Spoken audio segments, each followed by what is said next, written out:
Welcome back to the Sports Speed Insider, my fellow speed geek. I hope you had a good week and enjoyed your previous coaching session with me. And today I've got an absolute doozy for you. So, um, last week we spoke about the intensification, the sequencing of exercises, and how we can structure everything. So, I hope that works well for you. If you don't remember it, just watch it again so you can watch this. It adds a little bit more context to it, and it will give you some good layering. And I just want you to know that do feel free to reach out, send me an email if you want any further clarification on things. If you would like to do some further consulting one-to-one, just let me know. It's always there. But if you're happy with this, I'm happy with it too, because it's why I created it. I created this to give opportunity, and this is what we're going to do. So let's get into it today. So looking and thinking about exercise classification for speed is really important, because it is, for me, it is the um, huge blue ocean that exists within speed training, because there hasn't been a great job done with regards to classifying exercises. We know squat, bench, deadlift. We know resisted sprint. We know max sprint. We know max acceleration. We there's not enough classification around exercises with regards to the development of sprinting. And a lot of the exercises that you guys will be doing in the gym and that we do in the gym, I think we arguably do not do them because we know exactly what we're going to get from them. We kind of do a hip dominant exercise, a knee dominant exercise, and we just cover our bases. But what about a hip dominant exercise for acceleration, for example? A hip dominant exercise for max speed? Here's a hint: you're not going to get that in the gym. But you get my point. And as our athletes progress, so we know, like, our levels of qualification that we've talked about a lot with speed age, there's a greater adaptive reserve, so which is represented by those blue nice gradient pieces that you see there. And what that means is that, obviously, as an athlete becomes more specialized in the area of which they want to uh, train specifically, and they have a greater adaptive reserve to it. The best example is if you get like a sprinter and you ask them to run a marathon. They could do it because they're fast, but they would really struggle to survive it. And it's just like a one-off feat. So that's why novel stimulus can cause so much problems with our athletes. So as we progress up these levels of stages, so for example, what you'll find with a lot of athletes, when they start learning to sprint, they'll get quite sore from it because they have a low level of adaptive reserve if you've done too much, or they'll excessive lactate in the quads and hip flexors from and the hamstrings from heavy resisted work, because they've just not worked in that way, which is why all the knee and the ankle and the hip yielding series and the overcoming isometric series for wall drills is so important, because it serves as tissue preparation as well and can be done in concurrent nature. So just a little tip for you there. So what I want you to understand is the visualization of what we can do when we can do it, and with our great athletes, and how we progress from learning to sprint and training to sprint. From learning, we kind of like mastered the quote unquote basics, and they understand the relationship between training and speed, the athlete, and we've got some really good personal best. We've got some progress.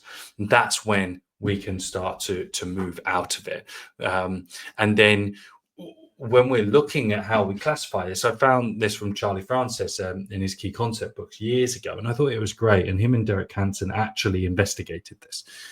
They put EMGs and bits and bobs on their athletes doing gym-based exercise, and I think that's the secret to a lot of stuff within speed is not understanding the classification and the EMG activity of these specific and specialized exercises. Because if we did, if information like this was more public, we would change our exercise prescription, because we can create a little bit more certainty with our exercises. So when you are thinking now about, well, if we go right down the bottom here, those 5, 10, 15, 20% isolated supplementary lifts that you're getting, you know, a very, very marginal percentage of motor unit recruitment as opposed to maximal sprints and clean and jerk on the other end, which is huge motor unit recruitment. And if you focus on the left hand side to this 100, this red zone here, we're able to see, that a clean,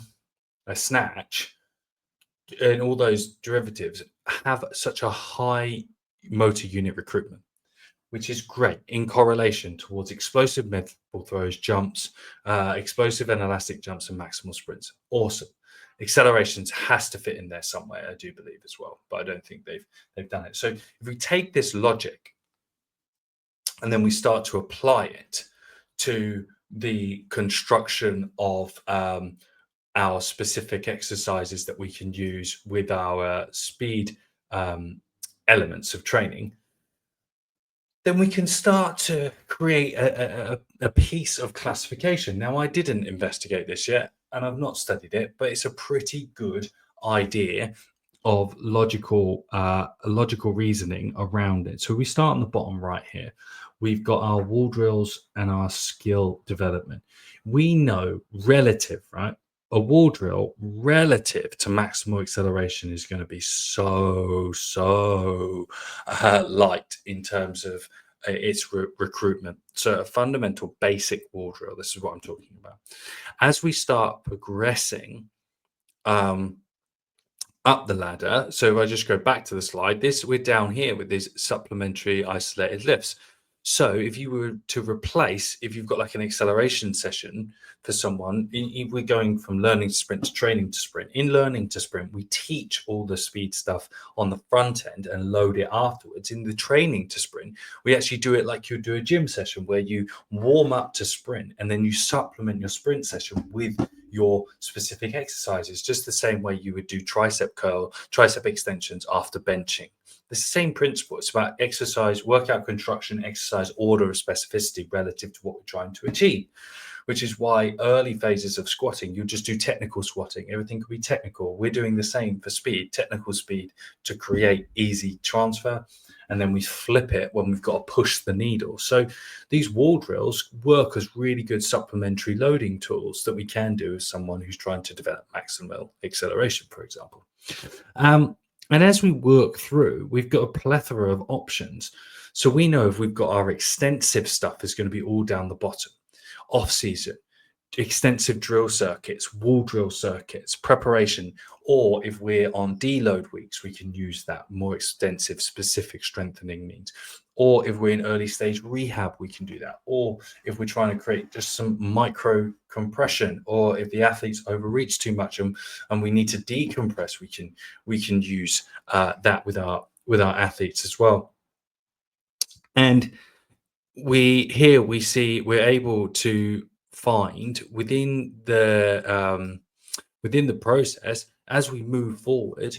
We've got our resisted marches, resisted walks. We've got our bounding and jumping for explosive and elastic, and that's that 65% area where things start to turn. Things start to become a lot more intensive. They become a lot more demanding on the athlete, and they become a lot harder for the athlete to tolerate, which is why we need to build a greater adaptive reserve.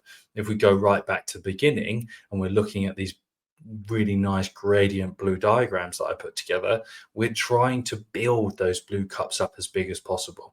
So in order, when we start to do our heavy, like resisted sprint variations, our jumping for explosive and elastic activity rather than extensive, so we move up to intensive, resisted and heavy and light resisted exercises, the athlete can tolerate it. So that should shed some really nice light on the way that you're structuring your training, the way you're utilizing the sports speed system with your athletes, and what stuff we can get rid of. Because if we can replace some of our basic gym stuff with some of this stuff, we know it's got a high degree of specificity, it's got a high degree of transfer, it's going to create more retention in the skill qualities that we want and move the needle up this path of specificity which we're desperately trying to create, which is a massive gap within all of our athletes. So I hope you enjoyed that. Stay tuned for the next training, because it's just going to get more spicier from here. So until next time, keep geeking.